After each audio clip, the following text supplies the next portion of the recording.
Last time on Power Reviews. Nothing happened.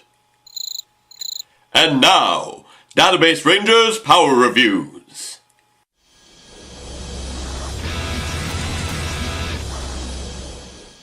Hello everyone and welcome to Analytical Fanboys, the show where people talk about things that they want each other to watch because they like them, but the other person might not necessarily be down with it, but they might also be really down with it. We don't know until we talk about it because we keep our new opinions about the thing sort of separate, except for the preamble at the end of the episode about the next topic, and I'm just babbling on now. Because you gotta get up and get down with the sickness. Yeah, Chris, how are you doing? Tired. I was working, and yeah. I know that feel, dude. My dad had surgery today, so I had to get him in and out of the hospital, and also in between all that guff, I was doing a bunch of yard work, so I'm super sore from pulling vines. I did yard work too. I finally got a mower that worked. Yay, Mo Boys! That'll be our yard work podcast when we like live in an apartment together. We'll do Mo Boys. See, here's the thing. I would do yard work like Jeff Hardy. Nice. I love how you get what I'm talking about, but no one else will probably understand unless they watch wrestling. Oh, Itchweed is best boy. Fucking sometimes satanic. What is he? Is he like just a satanic redneck gardener? Itchweed is whatever Matt Hardy wants Jeff us Hardy. to want him to be. He is whatever the Hardy Boys want us to want him to be. I have a feeling that Jeff was a little hesitant at Matt Hardy, like, oh no, I'm gonna go crazy and it's gonna be weird. I'm gonna do a lot of supernatural stuff, and Jeff was like, okay, sure, let's go with it, Matt, let's do it.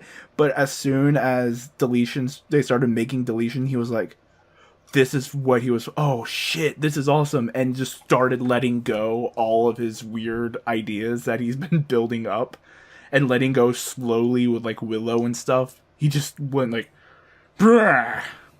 Yeah.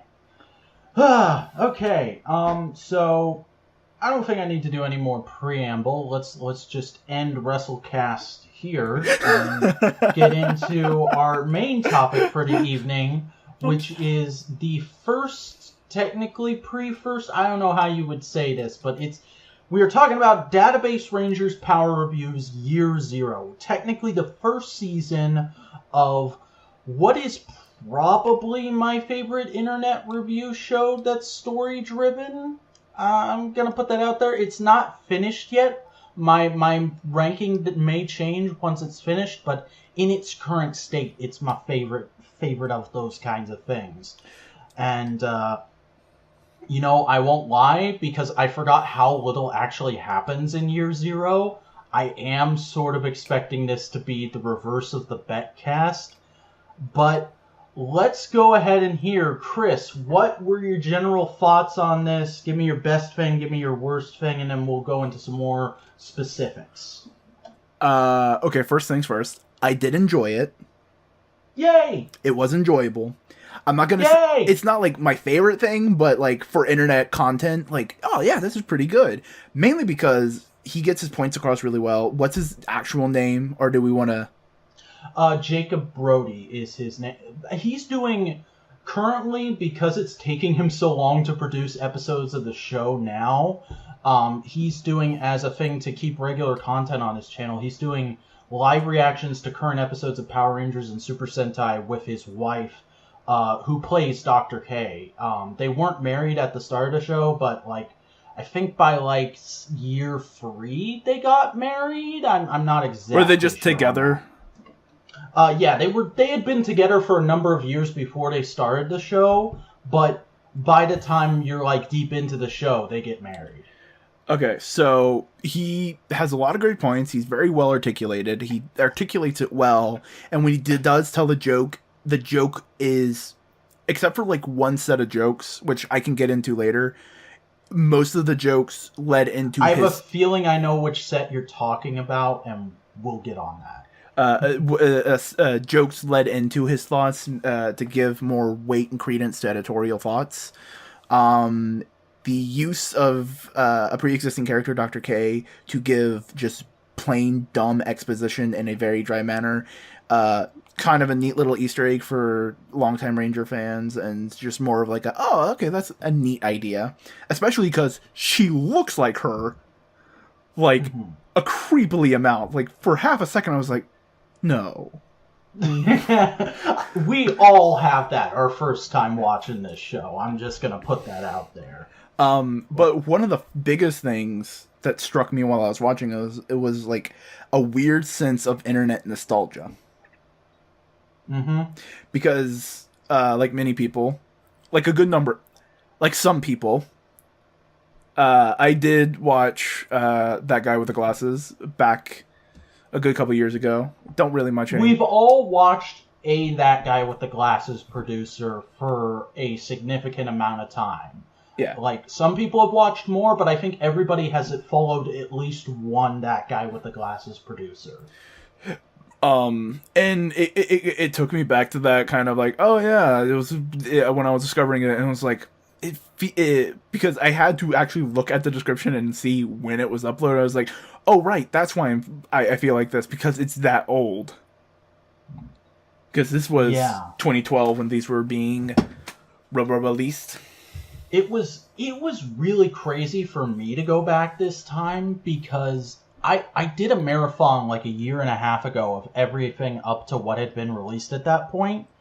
But going back now and just watching this season of it in a bubble was really jarring for me, because I forgot how little happens. I forgot how low tech it feels. And I forgot just the general atmosphere of Power Rangers discussion at that time. And it gave me like a weird nostalgia trip. And it's kind of weird to say that about something that's like only 5 years old, I think. But yeah, but internet nostalgia is like completely different, because internet time moves faster than IRL time. Yeah. Because I don't feel nostalgia for the Avengers. That's just a recent movie.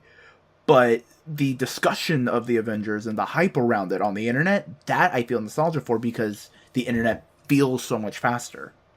You get what I'm saying? Yeah, definitely. Like, I feel nostalgia for early Rhett and Link, because I watched that, like, forever ago. And now their content's completely different, but I can see that stuff and go like, oh, fuck yeah. You know, that kind of feeling. And it's not... I had a different kind of nostalgia than you had. Yours seemed very much more of like, oh yeah, this very specific thing. For me, it was much more of, oh, this tone. Yeah. And I mean, I had that a little too, but just because I'm so into it. Like, I've watched this set of episodes, never in a bubble, but I've watched this set maybe 4 or 5 times now. At just, like, different points. And I'll admit, I came into it kind of late. Like, I think I get into it, like, midway through year 2. I forget what exactly this episode falls under, but I know it's the episode where he reviews Prince Takes Night, which is a Power Rangers Megaforce episode. Yeah. But ultimately, on a very technical sense, it's a bare bones angry video game nerd style review. Yeah. And a lot of it is... and another thing I noticed this time around, which I know you didn't have at all, like, I would bet money on you not having this with it, he is setting up so much shit for later in the show, because it gets really story heavy. The further you go, the more the story takes over and integrates itself into the review. And just a lot of stuff is set up. Like, I won't say what, because it's a big spoiler, but he foreshadows like one of the big bads of the show in like a analysis line in the first episode, and I hadn't noticed that until this watch through, and I lost my shit when it happened. How much of that do you think was pre-planning, or as he got closer to the idea, he was like, oh shit, I can make a little reference? Well, I've talked to him, like, me and him used to get in very regular Skype calls, and we actually met, before I even watched the show, we met through, like, a weekly Tiny Chat thing a Power Rangers fan site was doing. And, we used to talk all the time about videos and stuff, and he told me that he generally had an idea and a concept and a few core things in place for Power Reviews when he started, and it was all kind of filling it in and going here and there and taking things from the episode and going, oh, I can use this to introduce this element, and this episode is called this. That means I can do this thing. That was a lot of his process. Question, just because I stopped stopped exactly where I was told to stop. I have not gone further this time. But you also had seen further, and I will say this: I enjoyed it enough. I am going to go and watch the rest of it. All right, I'm planning. I had already decided that if you like this, I would put year one on the list. So that's happening at some point, people. Okay. But does he go full tokusatsu? Yes, but I will not tell you how, because it's a major spoiler. Well, I was just more talking about the baseline special effects kind of stuff. Yeah, he kind of does, but it's still very much that, like, I would describe his style once he gets into heavier story stuff as very guerrilla filmmaking. Okay, just you describing that. Have you seen Some Jerk with a Camera? I have not. I've never heard of that. Tell me about it. Okay, he is a dude who reviews theme park attractions. Mm-hmm. And you go, okay, so how does he do it? He goes into the theme park, guerrilla-style filmmaking, and records the whole thing in Walt Disney World. Shit. That's not a thing a lot of people get away with. Oh, yeah, no. Like, he did an entire 3-part trilogy just on Back to the Future, the ride.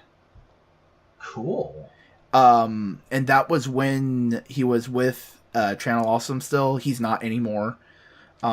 There's a whole thing about that. Is anybody still with Channel Awesome at this point? Cinema Snob is, and Guru Larry is, but Guru Larry is in there for trolling purposes, so he can be the last man standing.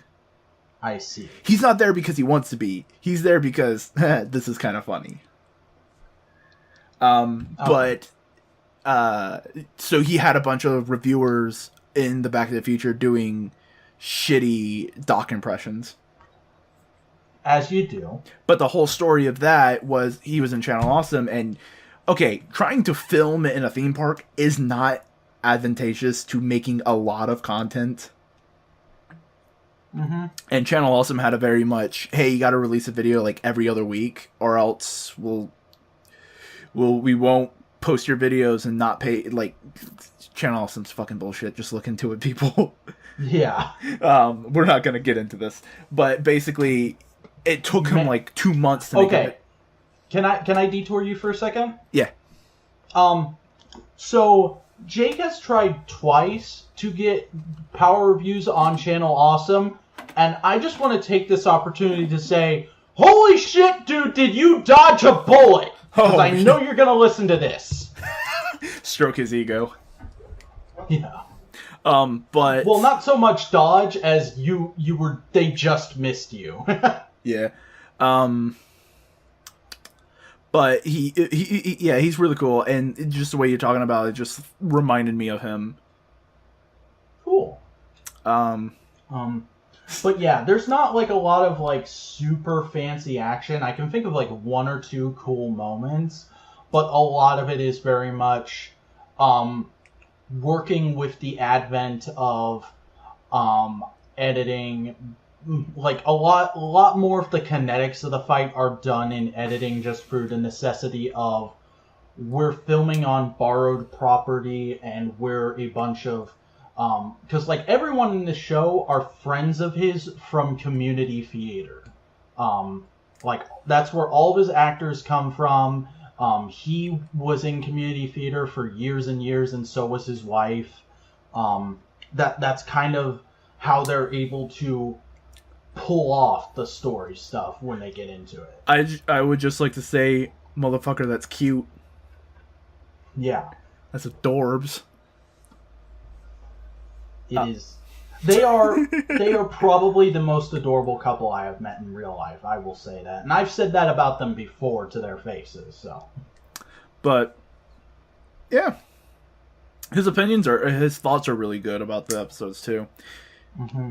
I like how he's also able to really poke fun at himself at this stage, whereas a lot of reviewers would try and, just be like, no, I'm the guy talking about the fan. No, he pulls out that book called The Mind-Numbing Over-Analysis of Children's Television as like a big jab at himself and everyone else doing this kind of stuff, and I'm like, yes. Yeah.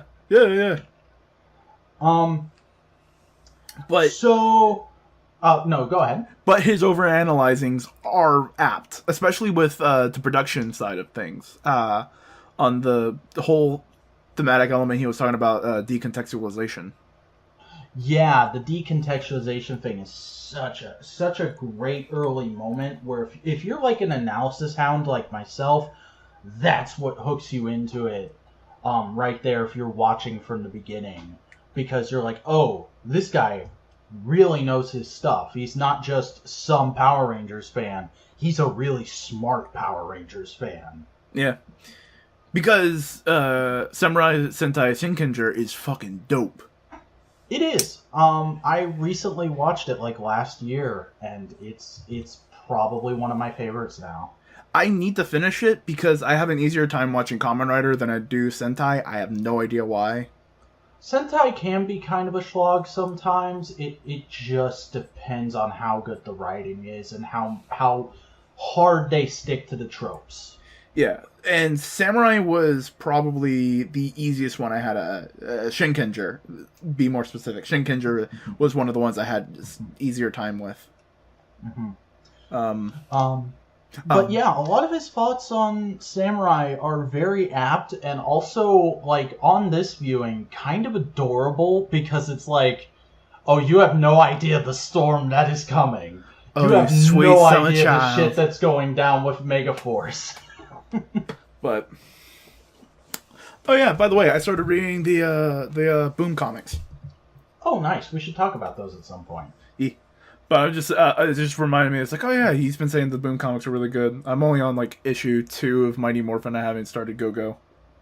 Okay. You could really start... I'll probably cut this out. You could really start at Go-Go at any point, because it takes place before Mighty Morphin up till the Shattered Grid stuff. I was just more stating where I was, so you knew. Okay. Cool. Yeah. So to get back onto this thing, what's something I could bring up? Why don't you talk about the comedy a little bit? Tell me what you thought of the comedy. A lot of the jokes worked. A lot of the jokes were also very nicely deadpan, which I like. I enjoy deadpan comedy. The one joke, which wasn't bad, it was just more of like, you could have worked a little bit harder on that specific set of jokes, was the 2 episodes where he was drugged out of his mind. Okay.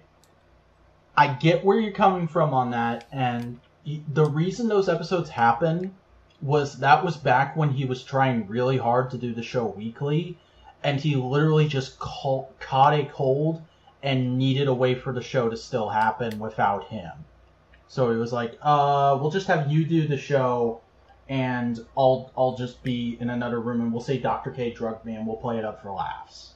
Yeah, I'm not saying it's a bad joke. I was just more of like, and just maybe because he was early on in writing this kind of stuff, the joke could have gone, and it went in a very well-treaded area. Not cliche, just well-treaded. I get it. Like, I saw where the joke was going to be going when he started being a little loopy. Like, okay, creative writing time. I'm going to try and rewrite the joke of a joke from 2012. And if he's listening to this, I'm not trying to say you wrote a bad joke. I'm just saying I would have wrote it like this. He starts being a little loopy. He's saying the surreal stuff. Lucy, what are you doing up there with the diamonds? Get it? Mm-hmm. Yeah, so shit like that. Bullshit. And slowly over the course, every once in a while, maybe start reviewing Shinkenger. Just like, not mention it, just all of a sudden. And then Shinkenger character name starts doing this thing and starts, like, drifting mentally. And then you start doing a Kamen Rider thing just for shits and giggles. Or maybe start reviewing Whose Line Is It Anyways for like 5 seconds. I see where you'd want to go with that. Because it gets weird and you're going like, what the It's more of like, okay. And less of, oh, he's saying funny things because he's drugged. And it's more, he is literally going out of his mind. This is weird. That is pretty funny. I could see that working like later on in the show, but I think it's a lot less straightforward than the show is trying to be right now. I'll agree that the gag isn't the best it could be. I just don't think that's the direction you take it at this point in the show. And also, I have a lot of love for the gag just because, that episode where he's in the other room just completely out of it, mumbling stuff, everything he mumbles is foreshadowing, and the pillows get used a ton later in the show. Like, they are like one of their key weapons up until they go full tokusatsu. But, and again, my sense of humor and how I would do anything like this, I would never be serious. I would never go full storyline like Lewis, Lovehog, Linkara, like this guy. Like, I don't feel like if I ever went in this direction, I would go full storyline. I'd go super dumb meta commentary on super dumb meta commentary stuff. Okay. Like, here's an example of what I mean. I had an idea if I ever did a crossover with a person like this who does a story-based review analysis show. My character is an interdimensional mindfuckery. Basically Mr. Mxyzptlk of DC comic fame. Huh. And I basically just walk in and go like, oh, you're doing shit. Okay. This is what you're doing? Okay. Now we're in a hotel room because that's where the crossover is. What the fuck? What is going on? Dude, fucking don't worry about it. Just do the thing. We'll get through it. And it's like, well, who are you? I'm an interdimensional being who can do whatever the fuck I want.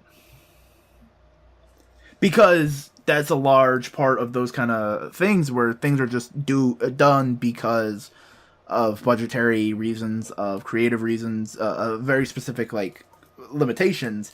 And that would be just my way of bullshitting limitations of just going like, nah. Okay. I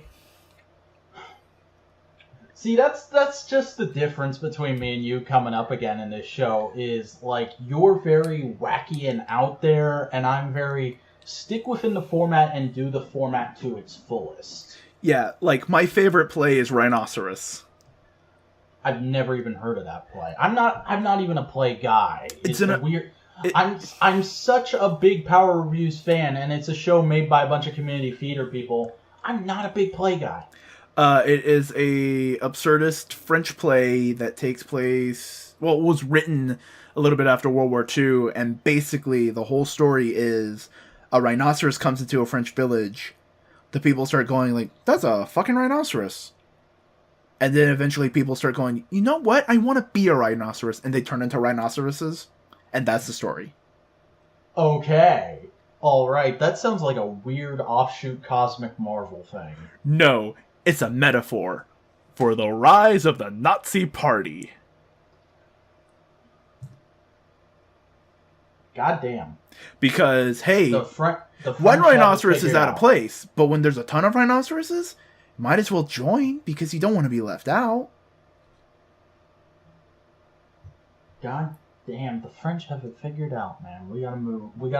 That's where we're setting up AF headquarters, is right in the middle of France. I'm joking entirely. I know. I want to go to France. France is a beautiful place. Moving right along, tell me a little bit more about your thoughts on Dr. K. Specifically, I want to know what you think of the "Do I Exist" moment, and where do you think that's going? Specifically, because again, this is where my mind goes with this kind of shit. It's semi-multi-dimensional dreamscape, collective consciousness kind of bullshit.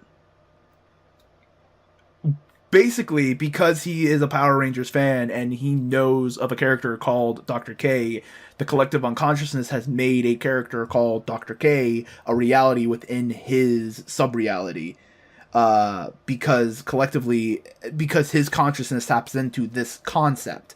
While she does not exist, she does exist as a concept within the greater idea of Power Rangers, which is what he is tapping into. Okay, that's an interesting theory. I will say you are not entirely wrong, but I also won't say what you got right. I went full, Jungian psychology there. Yeah, you did, but that's okay, because he does too. Oh, sweet! Fuck yeah! I love those concepts just because of Persona. Because Persona is a cool concept. And all that kind of stuff. I'm talking about a video game, by the way. I know what Persona is. I'm just not a video game guy. I know.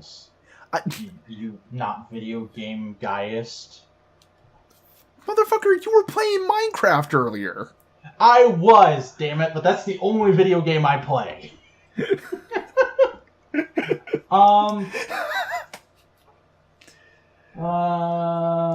Okay. What? I've been picking all the topics so far. Why don't you tell me something you want to talk about for a little bit with this? I'm trying to think of something. I'm trying to. The way he picked episodes was interesting, I found. Because he picked major storyline elements and major plot beats, but then he also just reviewed the clip shows. But now thinking about it, as just as much as I said that, he probably picked the clip shows so he could talk about the weird ancillary plot bits that were not mentioned beforehand.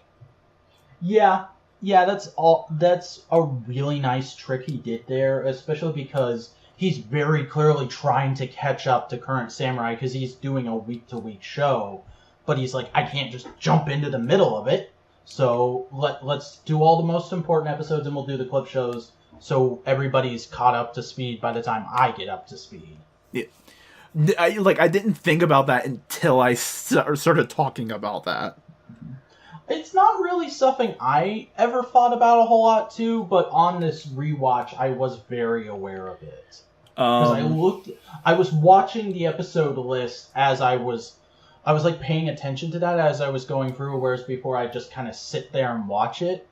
And I was like, oh, yeah, okay. That works. You brought it up when we were just talking about it before, last record time, that he keeps all of his thumbnails the same.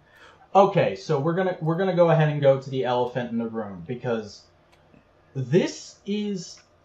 I think I've always been extremely delicate about this to Jake whenever we've talked in person, but this is like a rant I've been saving up for years. Okay, before you start ranting, can I at least say one thing? While I do not agree with the choice, I do commend the consistency.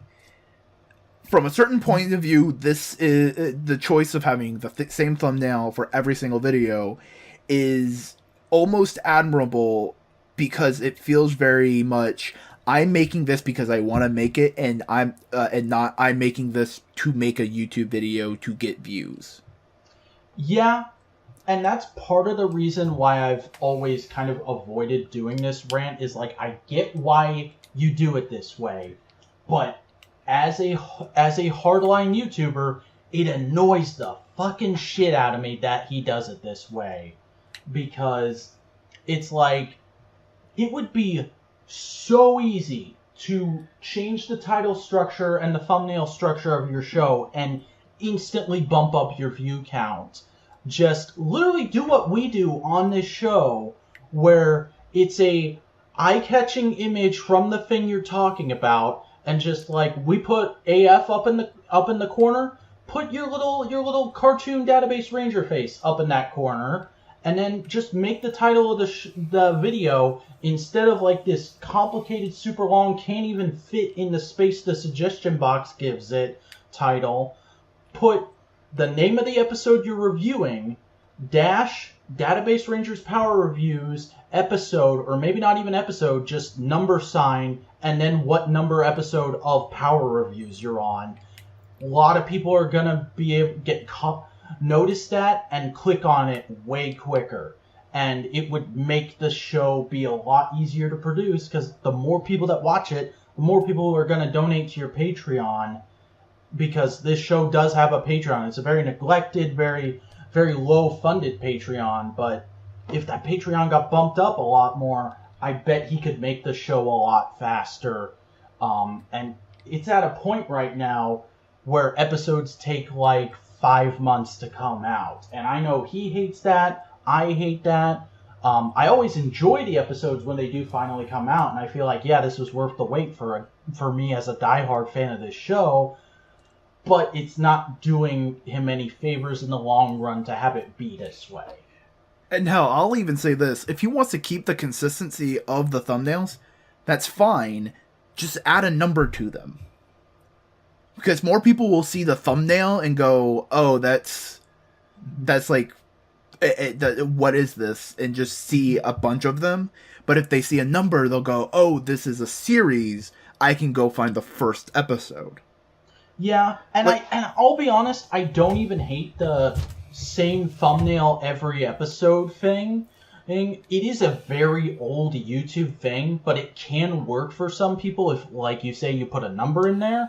But the problem with the thumbnails that are the same thumbnail for every episode here is the Power Reviews logo is not easy to read in the size of a thumbnail, and all you can tell from the size of a thumbnail is that it's a vaguely Power Rangers looking logo.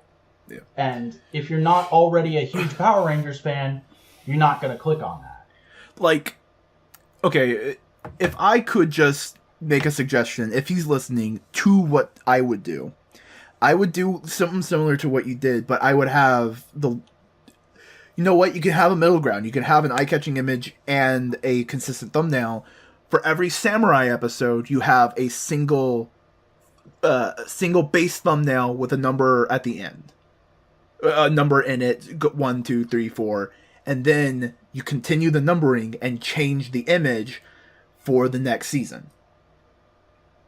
Yeah, that could work. Like, take a page out of Let's Plays, because that's the image I see in my head of consistent thumbnails that are also easy to read and understand. You look at a Game Grumps thumbnail, and you know they're playing Mario, or they're playing Zelda, and this is episode 12 out of 30.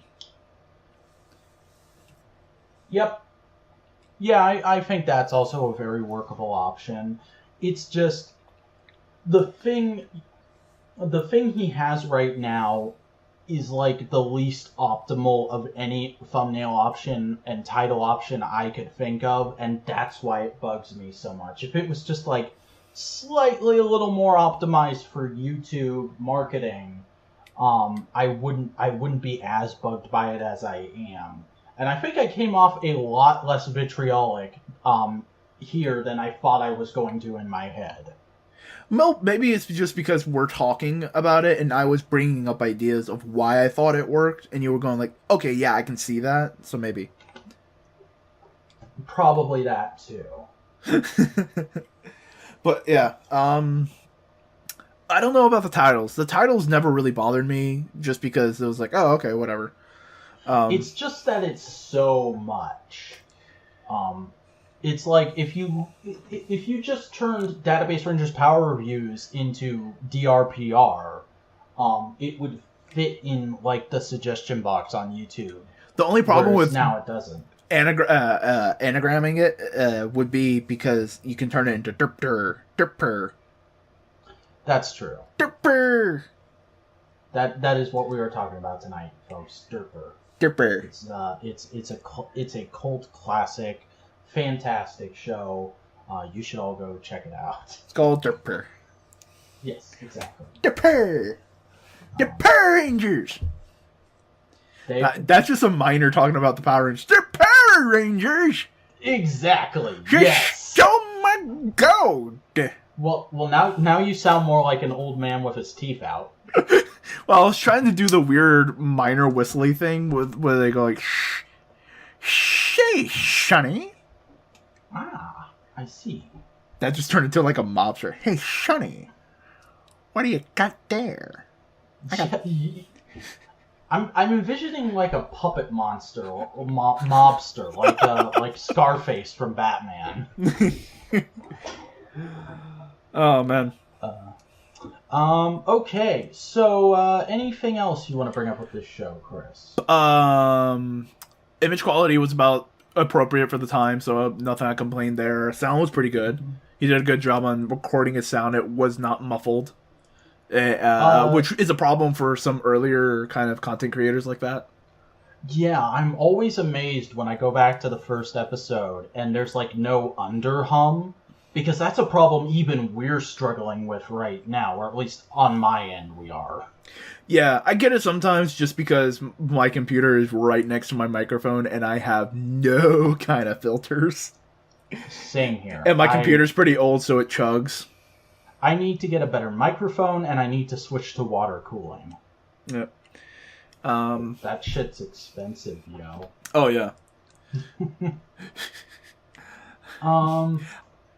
But yeah, ultimately, I did like the stuff. I did enjoy the minimal set design they did for Dr. K's area. Yeah, I think that's literally just Jake's desk, but done up a bit. Oh yeah, he put on like a screensaver or something. I just enjoy and there's a Ziggy action figure, which is adorable. I just enjoy the effort put into it. Mm-hmm. It's just nice.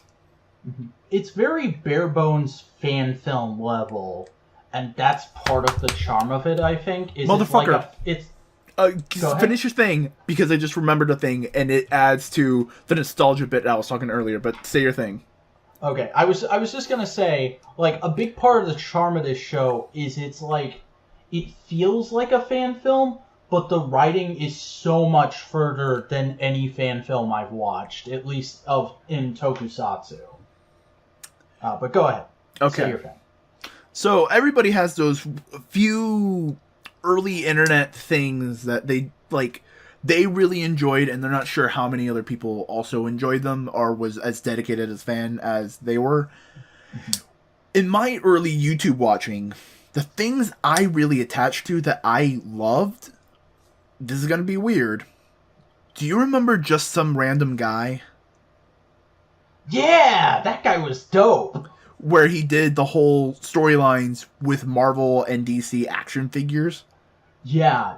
It was like the stuff you do with your toys as a kid, but with like logical explanations for everything. Yeah, and Green Goblin got with Harley Quinn, which is the dumbest fanfiction-y thing I can ever think of. But it works, which is so weird. But Just Some Random Guy, but also weird. This is gonna be weird. I don't remember what he was called, but there was a YouTuber who made Deadpool fan films. And the way he filmed stuff is like just the way Ranger Reviews does stuff just took me back to that guy. Okay. Like I was obsessed with this Deadpool fan film artist. I don't remember who he was. All I remember was that he had a movie where he was Deadpool and he was in a trench coat, and the Wolverine he had was fat. Huh. Like, that's all I remember, but it's like a weird visual. I remember what they looked like, and it was like, it's one of those kind of things. I have no recollection of anything like this from my early internet days, but I also just wasn't a big Deadpool guy back then, so hey, If somebody in the comments knows what Chris is talking about, let us know. I'll go watch it. You know what? I think I'm gonna do a little googs and try and see if I can find it. All right, do some googly moogly, and I'll talk about a thing. I'll talk about the performances real quick, because I really have an appreciation for how Jake has played the main character over the years now. Coming back and watching this season just in a bubble, it's incredible how sort of naive and fun DB is at this point, because he feels very much like the comic relief in this season, and eventually he evolves into the leading man, and like you can see little hints of it there, but for the most part it's almost a completely different performance. But I'm seeing the hints for that transformation there, and that's really great. And like I say this every time there's a lot of I say this in his comments every time there's a really Dr. K focused thing. Marissa's performance as Dr. K is just spot on. Like she is one of the best, I don't want to say impersonators, but like one of the best sound-alikes, one of the best mimickers I have ever seen in a fan film, and she just gets that character, and it's very obvious why she gets that character, because as evidenced in things where she's out of character and has talked about Power Rangers, RPM's her favorite season, Dr. K is one of her favorite characters, and it just fits. It's good. I like it. It makes me happy. Also, for like the 10 seconds he's in this season, the guy has a great gag. I don't even think he's named at this point, but you'll get to know Guy a little bit more in year 1. I found the videos. Holy shit. You did? Yeah. Okay, I was actually half thinking, because it's like fan films from early internet days, they might have been taken down. Oh no, it's from 2008. Oh. Okay. So there's a lot more than I stuff. remember. Holy shit. Is he still making them? No, the last video he made was 2 years ago. Okay, he probably stopped because of the Deadpool movie. That may be it. Like, holy shit. The first one is called Days Out, goes to Mutant Town, when Wade met Slade. Like, I fucking remember so many of these. Like, no, it's the first 8. I remember the first 8, and that's about it. Holy shit. Okay, dope as a rope. You should rewatch some of these and see if they're still any good, and if they are, maybe put them on the list. Maybe. Like, it's a weird, like, I had vivid memories of watching these videos on my Wii. On your Wii? Yeah. I didn't even know that was a thing you could do. I had a Wii. I didn't know that was a thing you could do. Yeah, there's a YouTube app and everything. Okay, cool. To be honest, that was how I started watching YouTube. It was on there, not on a computer. Nice. That is very... I don't think there's a lot of people who can say that, but that is a very clean way to start YouTube. Yeah, and before that, I remember watching Newgrounds on my cousin's family's bright blue Mac. And that's how we watched Ultimate Showdown of Ultimate Destiny. Okay. Do you know that? I know that. That is a classic. Yeah. But my family was poor, so it took me a little bit more to get into internet. So I don't remember all the early internet shit. All right.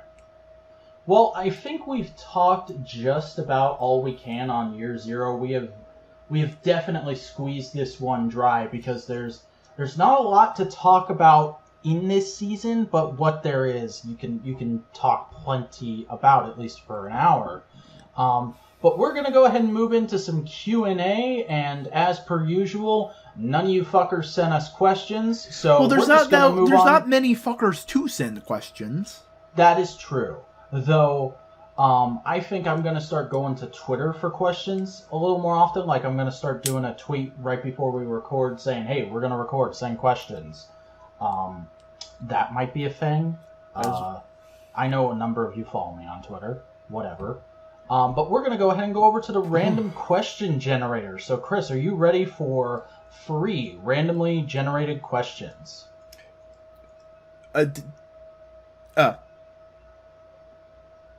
Those were words.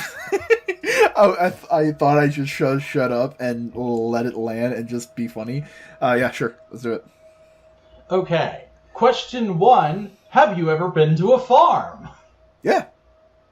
Yeah, farms are dope. I'm definitely not a farm boy. I would not want to live on a farm, but farms are dope to visit. I like them. My grandma owned a farm. Cool. She had to sell it because of a bunch of variety of reasons, but yeah, my family had a cow farm. I don't remember if it was for meat or for dairy. Probably meat, because I don't remember ever seeing anything dairy related whenever I went there. And I went there when I was probably about like 6 or 7, and we stayed in this very old farmhouse. And Okay. I just have a very vivid picture of this farmhouse. Cool. Yeah. Actually, while you were saying that, I remembered, I did technically live on a farmhouse for a number of years back when I lived in Alabama. Our house there was technically a farmhouse, but it wasn't like a running farm. It was like a house built up on a hill. We had 2 massive fields, one in front of the house, one behind. There was like a little barn with like a stables kind of area to it.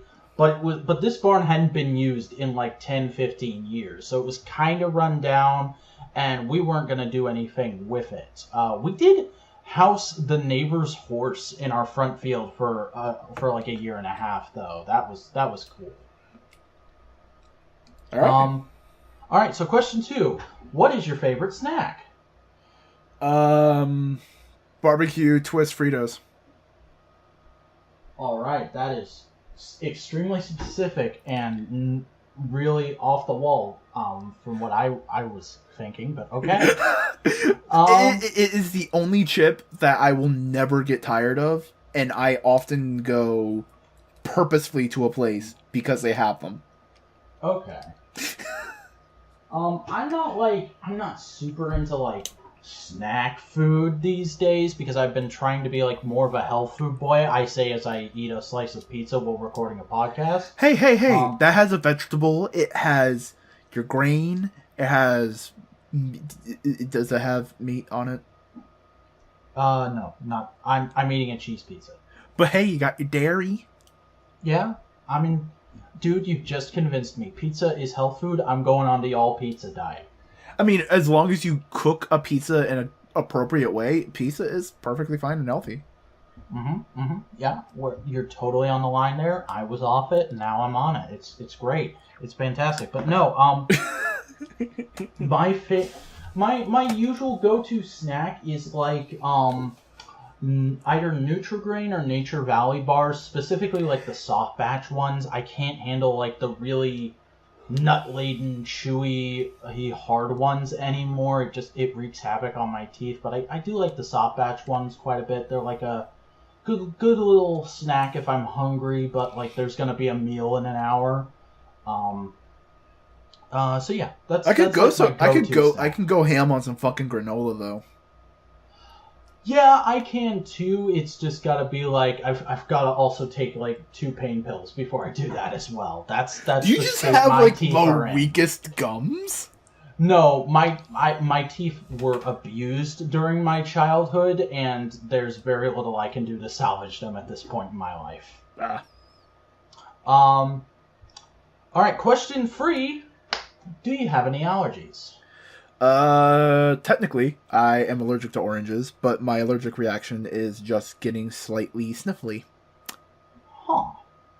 So, nothing like crazy or life-threatening for me? No, just the typical pollen, that kind of bullshit.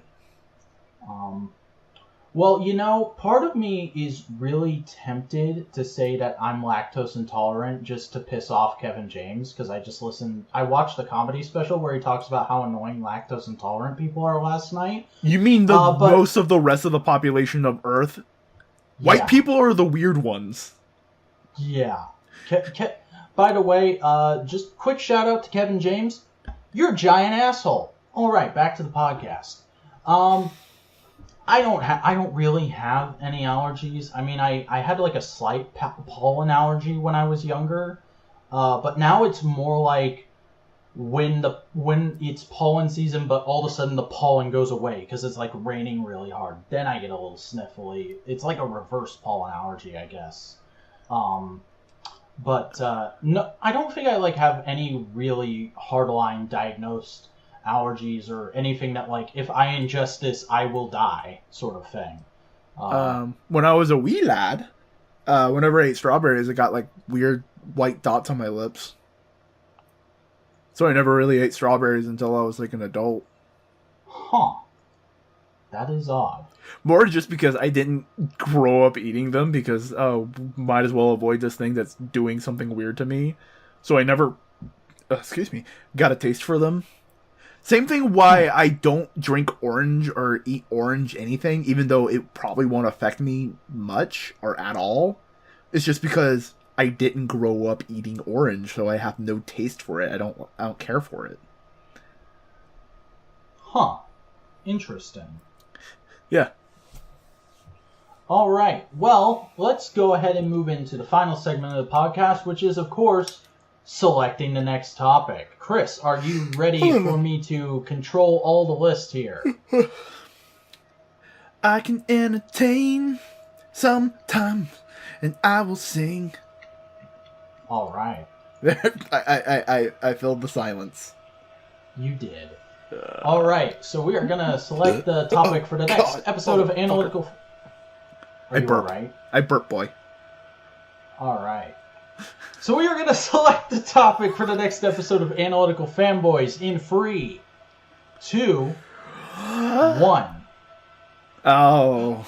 The Crown Season 1, which is a topic I suggested, like right around the time we made the list, actually. For those of you who don't know, The Crown is a currently 2-season, I think they're working on the 3rd season now, Netflix original, which is about the early days of the rule of Queen Elizabeth, and it's an interesting show. I won't say it's like really good or really bad. It's kind of one of those just this is an interesting thing to look at kind of shows. I know I'm not gonna be all up on this just because I know I'm not the biggest fan of historical dramas.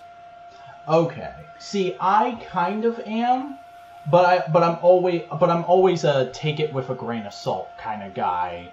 And also I recently, like just before I found out about this show, I got really big into English royal culture and learned a lot about that. So that's part of why this show was so interesting to me. And we'll talk more about that next time. And I don't know. I'll probably be down on certain things with this show. We'll see what happens because it will be my second time watching it, and I'm assuming it will be your first time watching it. Yeah. I'm just not a fan of realistic historical drama pieces because it's just I understand liking history and I understand that whole thing. It's just more of like come on, we have the infinite possibility of creativity and imagination. Why the fuck are you watching this? Yeah, I understand there's good story to be told. I love The King's Speech. That's a historical drama I can get behind. Because it's looking at a very weird, specific thing. It's not just, it's the life of this person. No, it's the stutter of this fucking dude. Huh. So I can get behind those kind of historical dramas. But just, hey, here's just the life and times of this one person that is historically significant. And it's like, yeah, sure, but we could tell that same story, but with like fucking dinosaurs. That would be great. I would love to see the life of Queen Elizabeth as told by dinosaurs. That would be fantastic. But unfortunately, that is not what we're going to be watching next time. We are going to be watching an actual semi-realistic... I don't know how much of the show is true and how much is not. I may look that up before we do the podcast. But we'll see. I think it's pretty decent, but... We're starting to barrel into straight up review of the show territory here, so I'm going to go ahead and cut it off here and just say thank you again to everyone for listening to this episode of Analytical Fanboys. We hope you enjoyed it. We hope you will go ahead and hit that subscribe button so you can listen to every episode as it comes out. And smash that like button. Brr, brr, brr, brr, brr, brr. Exactly. And remember also, to ring the bell. No, ringing the bell is gay. We don't do that. Fucking bullshit. All this fucking bullshit. There's so much YouTube bullshit. Here's some more YouTube bullshit for you, or Google Drive bullshit, rather. If you want to listen to the show on the go, don't forget there is a link to a folder down in the description where you can download any episode of this show as an MP3, put it on your phone, and listen to it wherever you want.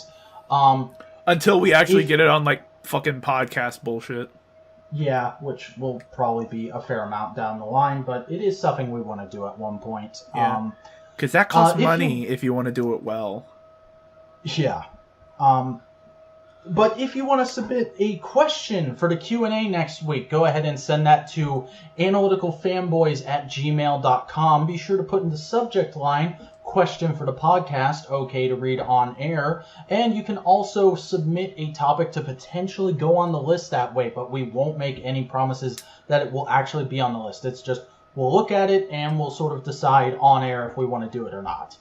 And, if you're interested in checking out either of our shit, we're going to go ahead and tell you a little bit about that. Chris, where can people find you?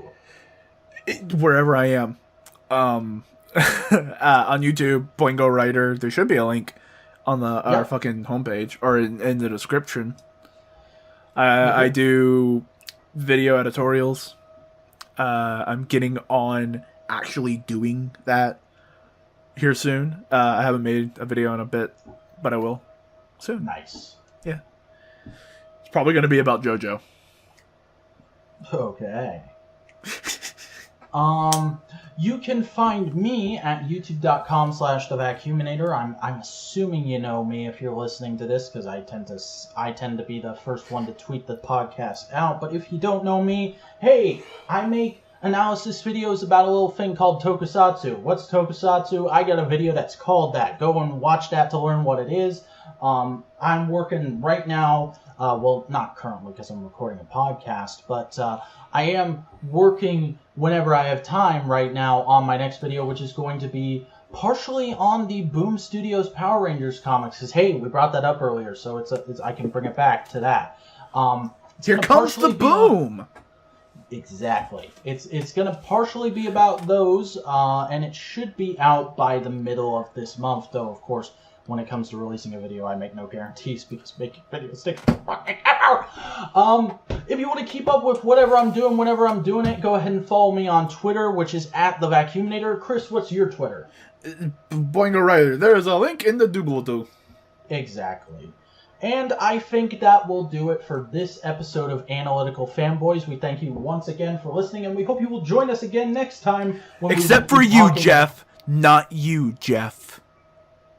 Yeah, Jeff's an asshole. But the rest of you, join us next time when we will be talking about The Crown Season 1.